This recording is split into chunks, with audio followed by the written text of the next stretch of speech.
I've been through this one back to front, and there's no brood. There's almost nowhere to lay, just a bit at the front because it's so full of nectar and also bee feed. But there might be something at the bottom of a couple of cells. So Stuart's going to go through and see if he can see a queen. At the moment I'm slightly worried that they may be turning into drone layers. There's no play cups. There's nothing that indicates what's going on. But we are a bit late coming back because the last time we were in this area, just as we were going to come in here, the heavens opened. So we didn't.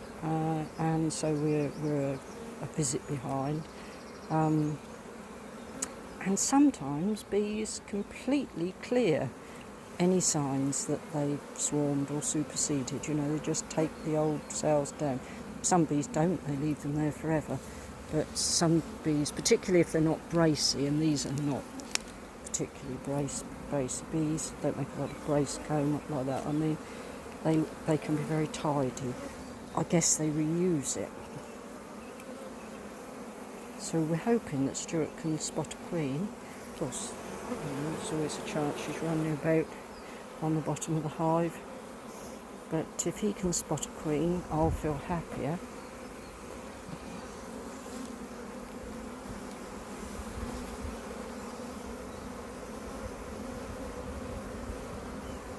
As you know by now, my queen spotting skills are erratic.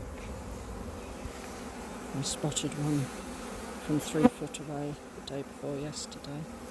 You can see awful lot of bee bread bringing in nectar from somewhere. They're the only one in this apiary that is. Yeah, the top one is. Oh, the top one is as well, is it? Right. So they found something that the others. It's the only one with anything in the super. Right. Yes, the other two I did have nothing in the super. This one hasn't got a super, but I think we're going to give them one.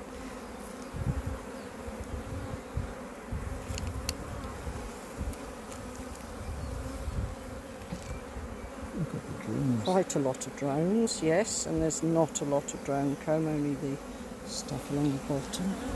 All the drones are out as well, so you know there's that's the one that takes the longest. So it's been nothing for a while. We're going to have to wait and see what happens with that. With what I think are eggs at the front. Give them a few more days.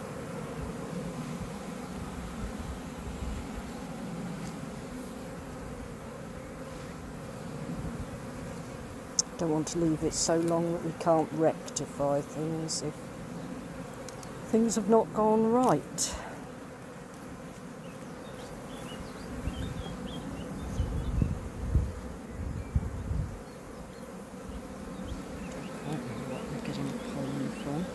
It's a very limey green yellow. Appears to be the one they're mostly working at the moment. It's high up. There's bird cherry in the hedge, but it isn't in flower here yet. It mostly is, once you get past the sheep, is bracken.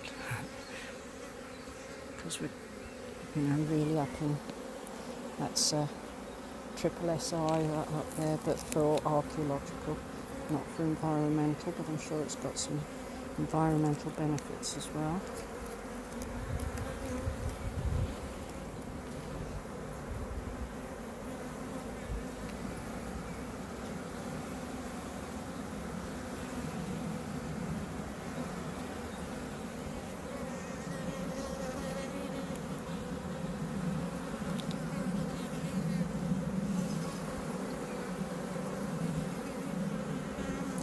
It's much warmer today. The bees are their normal, amenable selves, thank goodness. It does make beekeeping a more pleasant experience when you're not fighting the bees. For both the bees and us, of course.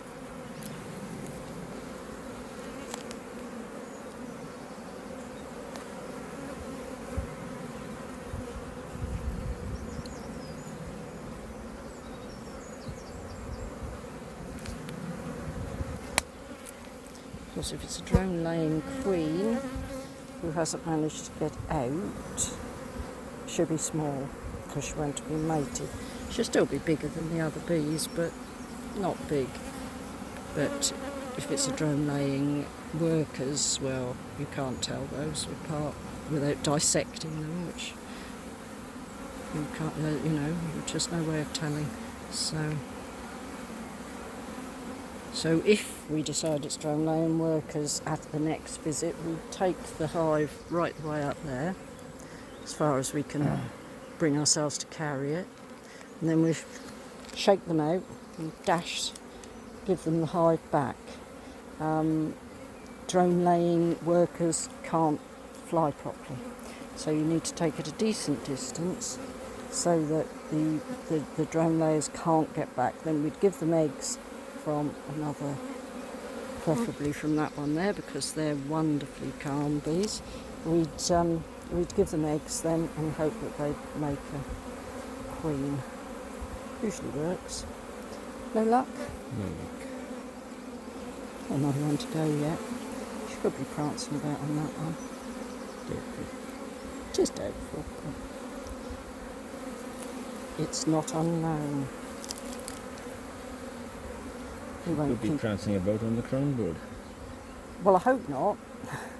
But she could be prancing about on the crown board, which is over there. I did glance at it, but I didn't study it. So if she is, it's entirely on me.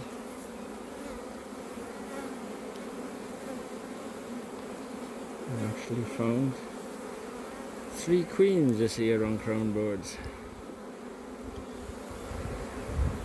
I usually find one. Been years since I found one on a crown board. I see 3. This is the apiary we were in one year where we knew they were waiting for a queen to come back. And we don't fiddle with them when we know they're waiting for a queen to come back, but the stand was about to collapse. I think it actually was that one there, or the one next to it.